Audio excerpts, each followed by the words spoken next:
You're ready to do Literary Corner? Oh, yeah. All right, let's get it going. It's the Literary Corner with Dave and Juliana. Hello, I'm Dave for the Literary Corner. Today's book is I'm the Biggest Thing in the Ocean by Kevin Sherry. I found the tale of a giant squid who's proud of his size refreshingly straightforward, filled with easy words and sentences. Juliana thought the book's simplicity was dumbed down for an idiot, acknowledging that though she's only 11 months old, she isn't retarded. I felt the text was quick-paced and light. Juliana, however, thought the book's lack of rhyme scheme showed off a talentless writer and felt that her pea-soaked underpanties could have done a more creative job with the prose. The animation was offbeat and imaginative, in my opinion, though Juliana thought it looked like a third-rate, cheap Calvin and Hobbes ripoff and felt that the artwork made one of her finger paintings look like a Picasso. She also took this moment to express her displeasure by making a doo-doo on page 12. Finally, at the end, when the squid is eaten by a giant whale, I found this plot twist to be an inventive technique of teaching children to have humility. Juliana, on the other hand, thought it was a contrived method of ending a shitty book with a quick-fix solution. Anne felt that one of her naps had more action than this poop fest. She also thinks that the author, Kevin Sherry, should change his name to Kevin Shitty.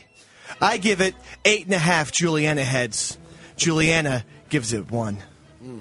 It's rough. Until next time, that was the Literary Corner with Dave and Juliana. Coming up in just, well, why even wait? It's time for Literary Corner with our own East Side Dave. It's the Literary Corner with Dave and Juliana.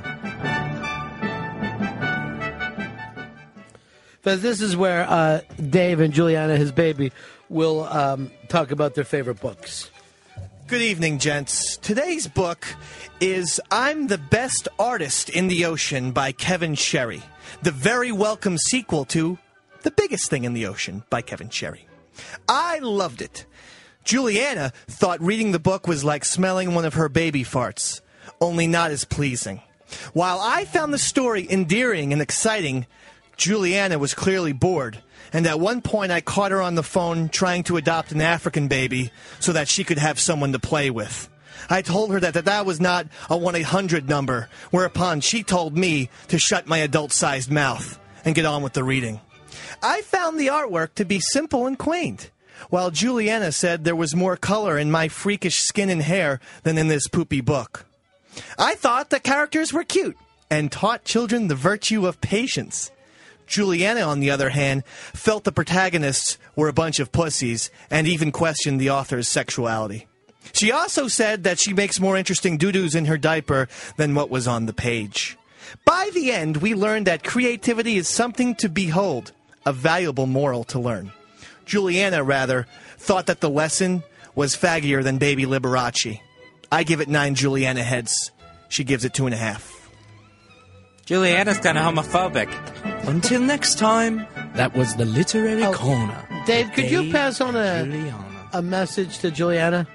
Yes. And tell her that Uncle Ronnie said this bit has run its course. Okay. Which seemed so funny to me a week ago. It's still there. Is now completely